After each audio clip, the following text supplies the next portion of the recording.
વાતો દેવા જ બધાય. હોવા દે નહીં. બોલો. હરિહર, હરિહર. મારો અવાજ આવે છે? હા. હરિહર સ્વામીજી. હરિહર હરિહર હરિહર હરિહર. હવે આપણે ચાલુ કરીએ છીએ. થોડાક એક બે જણા હજી નથી આવ્યા, આવી જશે. ગઈકાલે આપણે વાત થઈ હતી. એક મોટો પર્વત છે અને એ પર્વત ઉપર બહારથી જુદી જુદી જગ્યાએથી જુદા જુદા દેશોમાંથી, જુદા જુદા પ્રાંતોમાંથી એક એક ટુકડી આવી છે. એ ટુકડી પર્વતની ફરતી બેઠી છે. એક આય છે, બીજી આમ છે, ત્રીજી આમ છે. એ ટુકડીને, બધી ટુકડીઓને પર્વત ઉપર જવું છે, ટોચ ઉપર જવું છે. હવે એકબીજાને ડિસ્ટર્બ કરતા નથી, પણ એ ટુકડીના મેઇન વ્યક્તિ સાથે ઉપર જવા પ્રયત્ન કરે છે. હવે એમાં સાધનો કોઈની પાસે છે, કોઈની પાસે નથી. કોઈની પાસે સીડી મળી ગઈ તો સીડીથી ગયા ઉપર. કોઈ ચાલીને ગયા ઠેબા ખાઈ ખાઈ. કોઈને વળી દાદરો મળી ગયો, તો કોઈને વળી દોરડું મળી ગયું. આવી રીતે ફરતા જે છે ગ્રુપ, અને એ ગ્રુપો બધા પોતપોતાની રીતે સીડીથી ચાલીને, દાદરાથી, જે જેને સગવડતા મળી એ રીતે એ લોકો બધા ટોચ ઉપર પહોંચ્યા.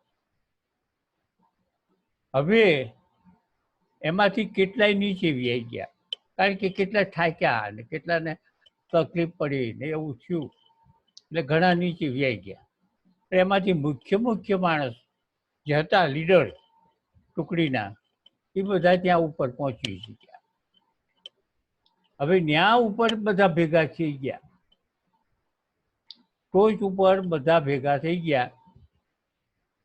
પછી બધાને દેખાવા માંડ્યું કે આ તો તળાવ છે. હવે જાપાન વાળા હતા કે આને અમે તળાવ નહીં કહીએ, આને તો અમે ફલાણું કહીશું.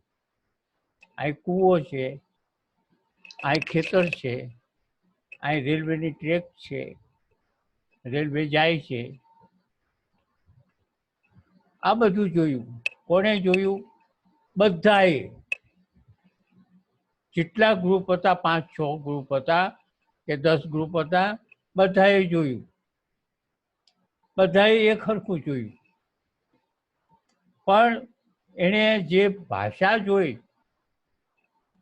એની ભાષામાં એની જે ઓળખ હતી, એ ઓળખ એની ભાષા પ્રમાણે કરી. હવે દાખલા તરીકે જેમ શીખ લોકો હતા તો એણે એના ભગવાનનું નામ જુદું પાડ્યું. જાપાન વાળા હતા, એણે એના ભગવાનનું નામ જુદું પાડ્યું. બધાને દર્શન તો થઈ ગયા, પણ પોતપોતાની ભાષા પ્રમાણે બધાએ પોતપોતાનું વર્ણન કર્યું. પોતપોતાની ભાષા પ્રમાણે વર્ણન કર્યું. એટલે એનો અર્થ એ થયો કે બધાને દ્રશ્ય એક સરખું દેખાડો. ઉપરની ટોચ ઉપર પહોંચ્યા પછી બધાને દ્રશ્ય એક સરખું દેખાડો. એવી રીતે અહીં અત્યારે આપણે જે સાધનાઓ કરે છે, ભલે શીખ કરતા હોય કે પછી ઈસુ નામ પંથવાળા કરતા હોય કે જાપાનીઝ હોય કે આપણા હિન્દુ ધર્મમાં હોય, બધાને જે અનુભૂતિ થઈ છે એ બધાની અનુભૂતિ એક સરખી છે. એ 100%ની વાત છે. મારી પાસે બાઇબલ છે, મારી પાસે શીખ સંપ્રદાયનો ગ્રંથ છે, મારી પાસે પેલું બાઇબલ, પછી શું કહેવાય મુસલમાનનું કુરાન છે, આપણા હિન્દુનું છે, એવા બીજા અનેક ધર્મોના મૂળ પુસ્તકો, અને એનો અભ્યાસ કરીએ તો આખું બધું એક સરખું જ થાય છે. ભલે હવે શું થયું છે કે જે નીચે આવ્યા અને એના જે અનુયાયીઓએ પકડી રાખ્યું, જે રસ્તે થઈને આવ્યા એ રસ્તાને આપણે કઈ વાળો કે આપણા ગુરુ આવી રીતે આવ્યા હતા ને આપણા ગુરુએ આવી રીતે કીધું, બોલો કે છે આપણા ગુરુએ આવી રીતે કીધું. પણ જે ગુરુ લખી ગયા છે, જે ગુરુનો અનુભવ થઈ ગયો છે, એ છે, એ પુસ્તકોની અંદર છે. હવે એક બે દાખલા લઈએ કે મુસલમાનો એમ કે છે, હવે આમ તો છે જુઓ નિરાકાર છે, એમના અલ્લાહ નિરાકાર છે, પછી એનો નાશ ક્યારેય થતો નથી. એટલે એમાં જો અલ્લાહ હો અકબર, અલ્લાહ હો અકબર, અકબર, અકબર એટલે કબર ન થાય તેવું, જેની કબર ન થાય તેવો મારો ભગવાન છે. શીખ લોકોના સંપ્રદાયની અંદર મને અત્યારે યાદ નથી, પણ એને પણ એક વાક્ય છે. અને જે ઈસુ હતા, ઈસુ એને પણ એમ કીધું કે અબ્રાહમ પહેલા હું હતો. અબ્રાહમ એટલે પૃથ્વી ઉપરનો પહેલો પુરુષ, એમ એ લોકોનું કહેવાનું થાય છે. તો આપણા ભગવાને એવું કીધું કે સૂર્ય પહેલા હું હતો. સૂર્ય પહેલા જે હું હતો તો હું બ્રહ્મ સ્વરૂપે જ, સૂર્ય પહેલા વિશ્વ નહોતું, વિશ્વ સૂર્ય સહિતનું છે. તો વિશ્વ નહોતું તો કોણ હતું? તો કે બ્રહ્મ સિવાય બીજું કાંઈ હતું જ નહીં ત્યારે. તો કૃષ્ણ ભગવાને કીધું કે સૂર્ય પહેલા હું હતો, એટલે બ્રહ્મ સ્વરૂપે હું હતો. અબ્રાહમ પહેલા હતો એટલે એમને પણ બ્રહ્મ સ્વરૂપે પહેલા હતા. અને બાકીના પુસ્તકોની ઉપરથી મારી પાસે જે આ બધા એના મૂળ પુસ્તકો, ધર્મના મૂળ પુસ્તકો છે, અને એ મૂળ પુસ્તકોમાંથી અવિનાશી છે, નિરાકાર છે, એવા બધા જે વાક્યો બોધક છે, એ બધા લઈ અને મેં એમાં તત્વજ્ઞાન એ સહજ અવસ્થામાં એ બધા મૂકેલા છે. તો એમાં જો તમે વાંચી શકશો તો તમને ખબર પડશે કે આ બધા ધર્મો એક જ સરખા છે, એક જ સરખું જ્ઞાન છે, એક જ સરખું છે. હવે જુઓ, એક જ સરખું બધું થયું છે. અને આપણામાં જુઓ, ખાલી આપણામાં કે મીરાને જે જ્ઞાન થયું, નરસિંહને જે જ્ઞાન થયું,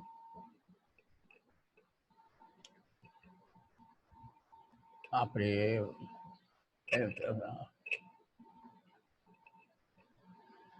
મહર્ષિને જે જ્ઞાન થયું, એ બધા જ્ઞાન કેવી રીતે થયા? એ લોકોએ પણ એની જુદી જુદી ભાષામાં. મીરાએ શું કીધું?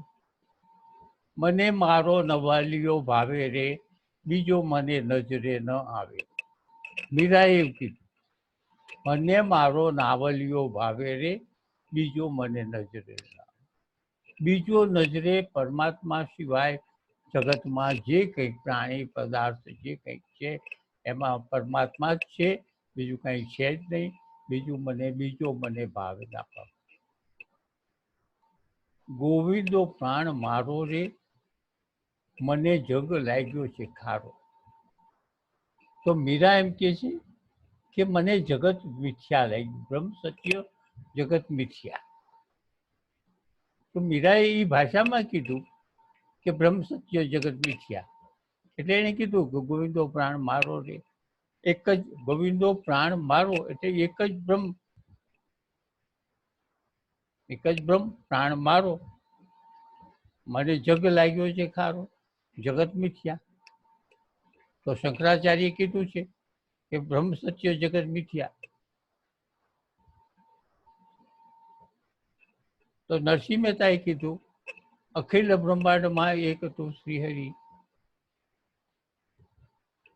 જુજવે રૂપો અનેક ભાષે.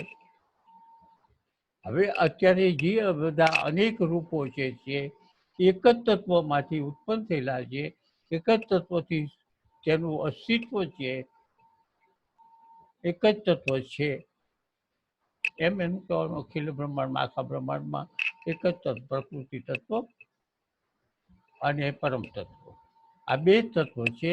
અને પ્રકૃતિ તત્વના જે કંઈક સજીવ અને નિર્જીવ, સજીવ એ પદાર્થો છે આ પ્રકૃતિના, અને નિર્જીવ છે. પણ એ બધા પ્રકૃતિના રૂપો છે, માત્ર રૂપો છે, ગુણ છે. તો એ પણ એ રીતે છે. તો હવે શંકરાચાર્યએ પણ એમ કીધું. હવે મહર્ષિએ જુદી રીતે કીધું, પણ મહર્ષિને સમજવો પડે અઘરો. મહર્ષિએ એવું કીધું કે હું એક પડદો છું અને મારા ઉપર બધા ચિત્રો પડ્યા કરે છે, પણ પડદાને સાથે મારે એ ચિત્રોની સાથે કોઈ સંબંધ નથી. હવે એનું વિશ્લેષણ કરીએ થોડુંક કે પડદો, હું એક પડદો છું. હવે એને પડદો એટલે શું? પડદો એટલે બ્રહ્મ તત્વ, આખા બ્રહ્માંડમાં વ્યાપ્ત છે તે, અસીમ છે તે, સર્વત્ર છે, સર્વકાળે છે તે. હું એક પડદો છું, મારા ઉપર ચિત્રો પડ્યા કરે છે. હવે મારા ઉપર ચિત્રો પડે, આ પ્રકૃતિ જે છે એ પ્રકૃતિના બધા જે રૂપો થાય છે એ એના ચિત્રો છે. હું બ્રહ્મ સ્વરૂપ છું અને આ પ્રકૃતિમાં હવે ઝાડ થાય છે, જંગલો થાય છે, મનુષ્યો થાય છે, આ હેરાન થાય છે, સુખી થાય છે, દુઃખી થાય છે, એ પરંતુ મારે એની સાથે લેવા દેવા. હું એક પડદો છું, પરંતુ મારે એની સાથે આ ચિત્રો ગમે એવા પડે તો મારે કાંઈ લેવા દેવા નથી. એટલે મહર્ષિએ એવું કીધું કે પડદા ઉપર વરસાદનું ચિત્ર આવે તો પડદો ભીંજાતો નથી, પડદા ઉપર આગ લાગ્યાનું ચિત્ર આવે તો પડદો બળી જતો નથી, પડદા ઉપર તોફાન આવે કે પડદા ઉપર ગમે તે ચિત્રો પડે. એટલે હું એક સાક્ષી પરમ તત્વ બ્રહ્મ તત્વ છું. મારા ઉપર પૃથ્વી તત્વનું અને પ્રકૃતિ તત્વના આ બધા ચિત્રો પડ્યા કરે છે. હું માત્ર સાક્ષી છું, મારે કંઈ લેવા દેવા. તો બુદ્ધે પણ કીધું છે. બુદ્ધ જ્યારે જ્ઞાન થઈ ગયું, બુદ્ધને જ્ઞાન થયા પછી કપિલ વસ્તુમાં ગયા, ત્યારે એના પિતાને ખબર જ હતી. પિતા સમ્રાટ હતા, પિતાને ખબર જ હતી કે પહેલા આપણા મહેલમાં જ ભિક્ષા લેવા આવશે બુદ્ધ. જ્ઞાન થયા પછી પહેલા વહેલા ભિક્ષા લેવા આવ્યા. તો એ દરવાજે જ ઊભા હતા એના પિતા, અને એણે કીધું ભિક્ષા દે. પિતાએ જ્યારે બુદ્ધે કીધું ત્યારે એના પિતાએ ગરમ થઈને કીધું, ઉતાર તારા કપડાં, ઉતાર આ તારા કપડાં, તને હું સમ્રાટ બનાવું, તને હું ભિક્ષામાં હિન્દુસ્તાનનો સમ્રાટ બનાવું, તને ભિક્ષામાં આ દઉં એમ, પણ તારા કપડા ઉતાર તો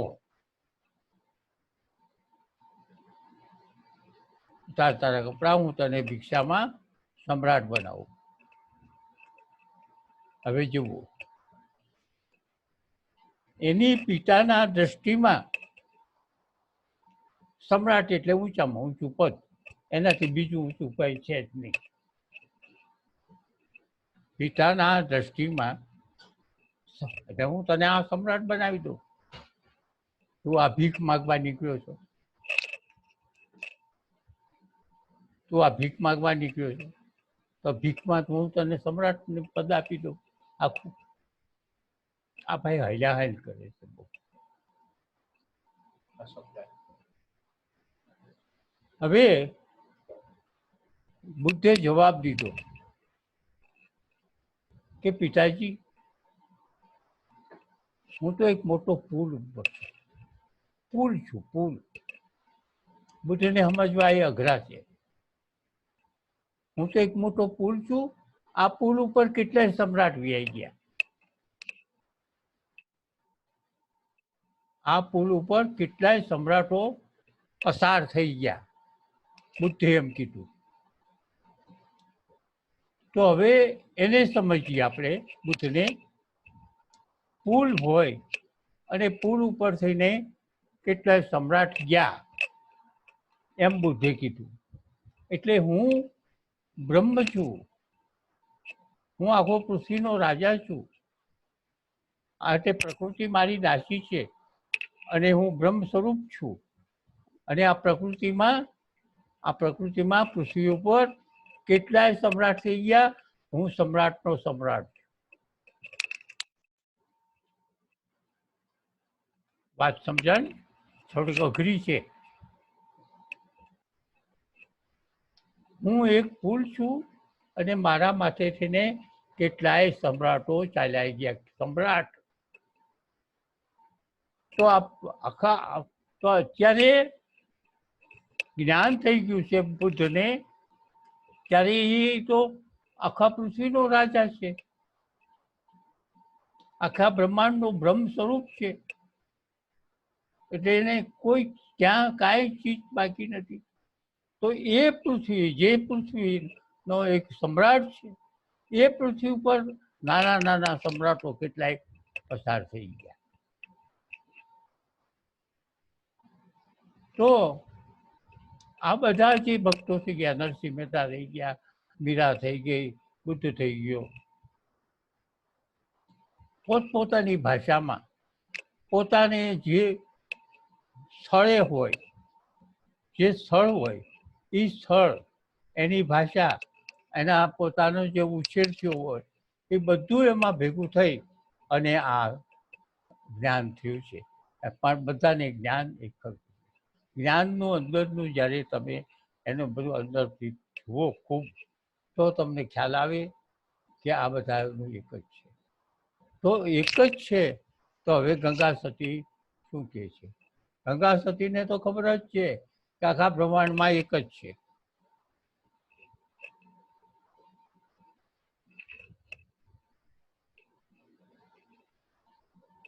જીવન મુક્તિની દશા પ્રગટ છે, હાણ અને લાભ જેને મટી જાય. હવે જીવન મુક્તની વાત તો આપણે પૂરી થઈ છે ગઈકાલે, કે જીવન મુક્ત 100 વર્ષનો એક મનુષ્ય છે. આપણે નક્કી કર્યું કે 100 વર્ષનો એક મનુષ્ય છે, એને 60 વર્ષે 80 વર્ષે બ્રહ્મ જ્ઞાન થયું. તો પાછળ એને 20 વર્ષ છે. તો 20 વર્ષ છે એમાં એની પછી મન, બુદ્ધિ, ચિત્ત ને અહંકાર છે એના લય પામી ગયા છે. કંઈક સૂક્ષ્મ હોય છે, બાકીના બધા લય પામી ગયા છે. હવે સંકલ્પ વિકલ્પ, મારે આ ખાવું છે, મારે આ નથી ખાવું, એ તો બધું અહંકારનું હતું. મને આવું શાક ભાવે છે, મને આ શાક બનાવી દો, એ તો બધું અહંકારનું છે. તો હવે એમાંથી એના જો લય પામ્યા હોય તો સુષુપ્તિ અવસ્થા થઈ. સુષુપ્તિ અવસ્થામાં મન બુદ્ધિ ચિત્ત ને અહંકાર ન હોય અને શરીરે ન હોય. ત્યારે અહીં છે શરીર છે, મન બુદ્ધિ ચિત્ત ને અહંકાર નથી અને જાગ્રત અવસ્થા. તો એમ કહે છે કે એવા જે છે જે આજે જીવન મુક્ત સ્થિતિને પહોંચેલા છે એને પ્રજ્ઞા કામ કરે છે. પ્રજ્ઞા એટલે પ્રજ્ઞાન બ્રહ્મ. એટલે છેલ્લે પરમાત્માએ એમ કીધું છે કે શરીરથી સૂક્ષ્મ, ગીતામાં ભગવાને કીધું છે, શરીરથી સૂક્ષ્મ અહંકાર છે, અહંકારથી સૂક્ષ્મ મન છે, મનથી સૂક્ષ્મ ચિત્ત છે, ચિત્તથી સૂક્ષ્મ બુદ્ધિ છે, બુદ્ધિથી સૂક્ષ્મ હું છે. હવે આપણે સૂક્ષ્મ તત્વને જો બરાબર સમજીએ તો આ વસ્તુને સમજી શકીએ આપણે. સૂક્ષ્મ એટલે પહેલા તો શું? સૂક્ષ્મ એટલે કેવું સૂક્ષ્મ? એટલે એક રાયનો દાણો હોય અને એના 2-3 લાખ રૂપિયા, 2-3 લાખ એના કટકા કર્યા હોય, એવું સૂક્ષ્મ કે ના? એવું સૂક્ષ્મ નહીં. હવે એ જે પરમ તત્વ સૂક્ષ્મ છે અને બુદ્ધિ સૂક્ષ્મ છે એ બધા સૂક્ષ્મના થર છે. એટલે બીજી રીતે સમજીએ કે પરમ તત્વ સૂક્ષ્મ છે, ગીતામાં કીધું એનાથી સૂક્ષ્મ બીજું કાંઈ છે. એટલે બ્રહ્માંડની અંદર બ્રહ્મ તત્વ જે સૂક્ષ્મ છે એનાથી બીજું સૂક્ષ્મ નથી. એનાથી નજીકમાં બુદ્ધિ છે, આ બુદ્ધિની નજીકમાં મન છે, મનની બુદ્ધિમાં અહંકાર છે. તો આ બ્રહ્મ તત્વ જે છે એના કરતા સ્થૂળ રૂપે સૂક્ષ્મ બુદ્ધિ થઈ, થોડીક જાડી. એટલે બ્રહ્મ તત્વ જે છે એ તત્વ શુદ્ધ પ્રકૃતિથી પર છે. ભલે પ્રકૃતિની અંદર ઓતપ્રોત હોય પણ છતાંય એ પ્રકૃતિથી પર છે. પ્રકૃતિની સાથે લેવા દેવા નથી. પ્રકૃતિની સાથે હોવા છતાં એમાં એક ક્રિયાઓ ઉત્પન્ન થાય છે પણ પ્રકૃતિથી થાય છે, એનાથી નથી થતું. એટલે માટે જ એને દ્રષ્ટા કીધું છે. હવે આ સૂક્ષ્મના સ્તર જે છે એને બરોબર આપણે સમજીએ તો થોડીક વાર લાગશે, પણ સૂક્ષ્મના સ્તર બરાબર તો પરમાત્માને સમજવા જરા વધારે સરળ બનશે, સરળ થાય છે.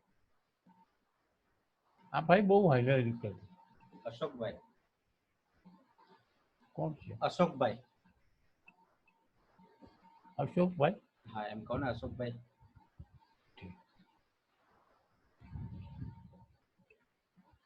કહી દે ને. અશોકભાઈ, તમારો મોબાઈલની સ્ક્રીન જરા સ્થિર રાખજો. બહુ હલહલ કરો છો. હા પાડી. હવે સૂક્ષ્મને આપણે થોડાક જોઈએ.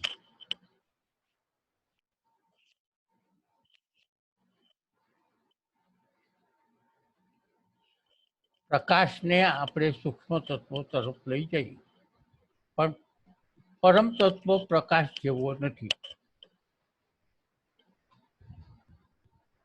પણ સૂક્ષ્મને લઈ જઈએ આપણે, એનો આધાર લઈ પ્રકાશ. હવે પ્રકાશનો આધાર લીધો તો એક બેટરી છે જોરદાર, અને મેં બેટરીને મારા હાથની સામે ધરી ચાલુ કરી તો પ્રકાશના જે કિરણો હતા એ આર પાર નીકળ્યા. તો એમાં હાડકાં અને માંસ ને એવું બધું લાલ ઘૂમ ને એવો પ્રકાશ દેખાણો સામી જાય. તો મારા જે હાથ હતો એ હાથ ઉપર જે બેટરીનો પ્રકાશ કર્યો તો મારા હાથના જે પરમાણુઓ છે હાડકાઓ છે એ જે હતા એમાં થઈ અને પ્રકાશમાં થઈ અને બહાર પડ્યા, તે બહાર બીજાએ જોયા. એટલે પ્રકાશના કિરણો કેટલાક સૂક્ષ્મ છે એનું આપણે જોયું. તો હવે આ જ હાથ છે અને હાથ ઉપર જ એક્સરેના કિરણો પાડવામાં આવે તો એ હાથની અંદર માનો કે ખીલી ગરી ગઈ છે, શું છે એ એકદમ સ્પષ્ટ જોઈ શકાય. તો હવે જે સૂક્ષ્મની વાત આપણે કરીએ છીએ તો જે બેટરીના પ્રકાશના કિરણો કરતા એક્સરેના કિરણો વધારે સૂક્ષ્મ થયા.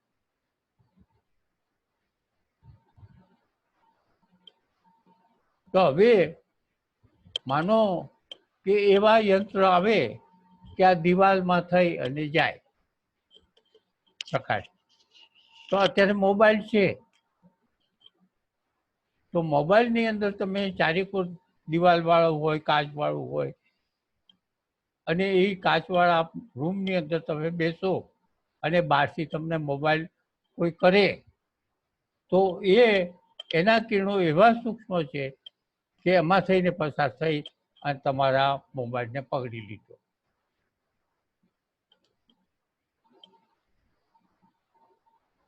સૂક્ષ્મ તત્વ હજી ન સમજાણું હોય તો એક બીજી રીતે આપણે કે એક રેતીનો એક પ્યાલો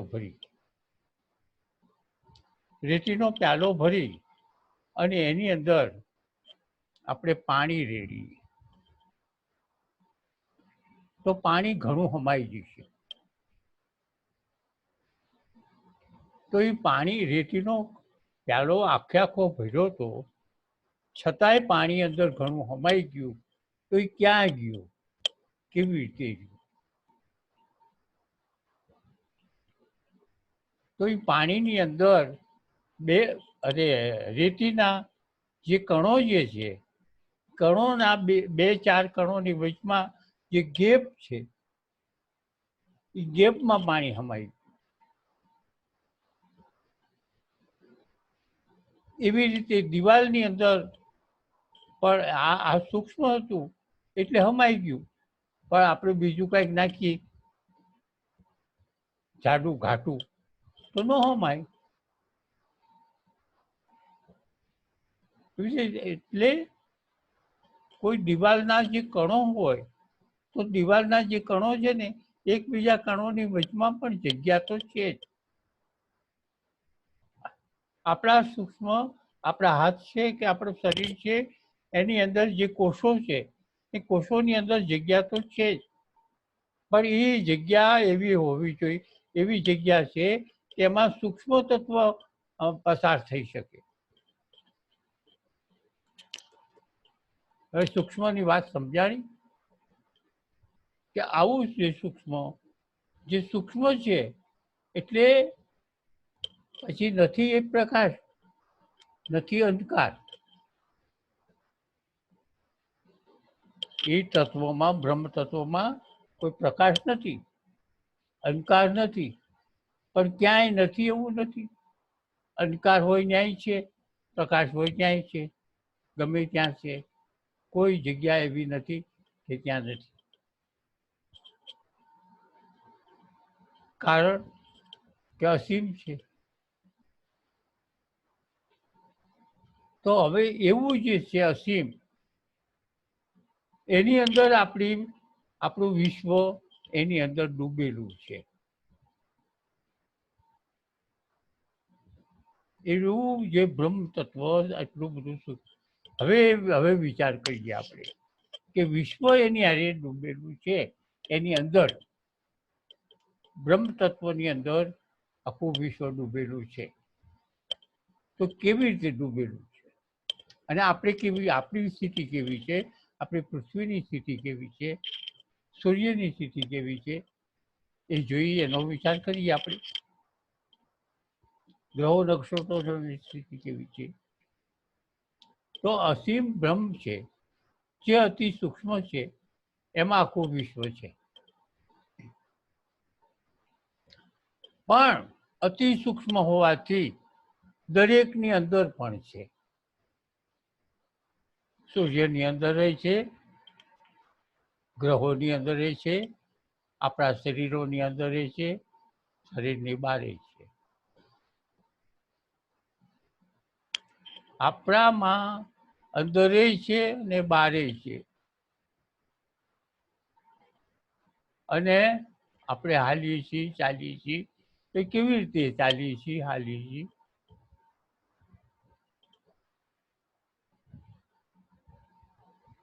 દાખલા તરીકે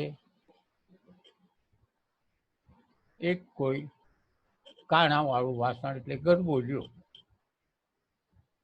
એક ગરબો લ્યો. હવે ગરબો સરોવરની અંદર ડૂબાડી દો. આ ડૂબાડી અને એને અંદર અંદર ચલાવો તો જે ચલાવીએ છીએ આપણે, તો ગરબો ચાલે છે, પણ ગરબાની અંદર રહેલું પાણી ગરબામાં હોવા છતાં પાણી ચાલતું નથી. ગરબામાં પાણી છે, બહાર પાણી છે, છતાં ગરબો હાલતો હોય, ચાલતો હોય, ગમે ત્યાં હોય, પણ ગરબામાં પાણી છે અને ગરબામાં પાણી છે, પણ ગરબાનું પાણી હાલતું ચાલતું નથી. જે છે એમનું અચલ છે. બ્રહ્મ અચલ છે. બ્રહ્મને અચલ કીધું છે એટલે એ ચાલતું નથી. તો આપણે પૃથ્વી ઉપર હોઈને આપણે ચાલી જઈએ,